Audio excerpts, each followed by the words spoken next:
Mario, Yep. just tell us a bit about your background and how you got here. Well, my name is Mario Fajardo. I'm from Chile originally. I was born in the city, so you can say a city boy and not a farmer.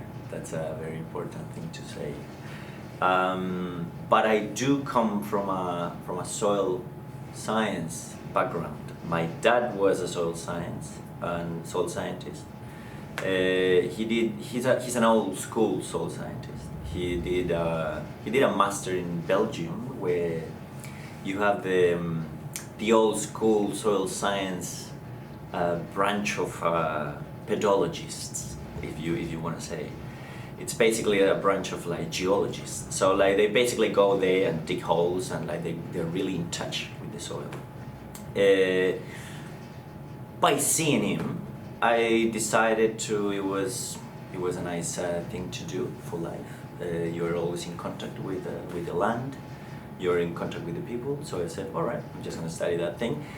Sadly, in Chile and in many other countries, you don't have the soil science degree, so the closest thing was agronomy. It was the most natural thing.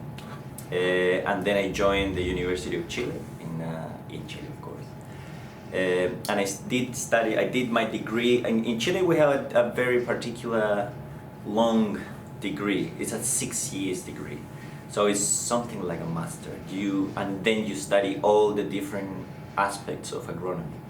We go broadacre, we go vineyards, we study a bit of physiology, we do like agroclimate, soil science, of course, water management, fisheries, poultry, etc. So you have a big idea what is agriculture, what are all the different components of agriculture working together as a whole.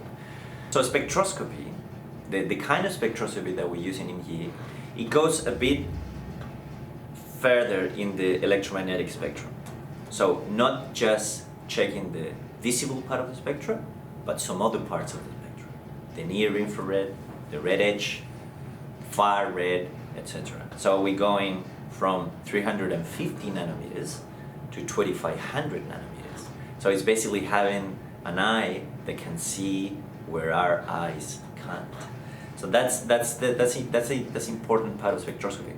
And well, the spectroscopy line of research started in around the 60s, and it's basically together with the first computers. And why? Because we didn't have the technology to analyze these sets of data. Okay, so as soon as we had a computer that was able to analyze this kind of data, immediately the technology started to have an application.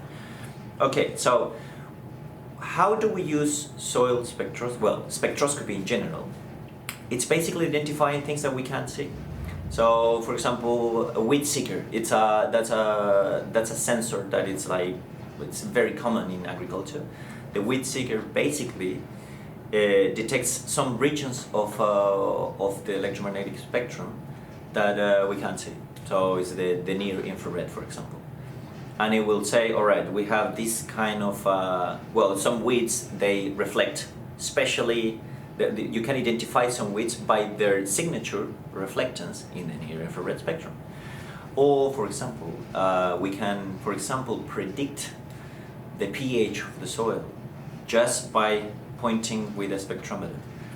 Of course, pointing with a spectrometer, getting the signal out, applying a series of algorithms that it's basically modeling a multivariate model, modeling the pH with this signature of the spectrum. So by using spectroscopy, we can have cheap information of several attributes of the matter: pH, clay content,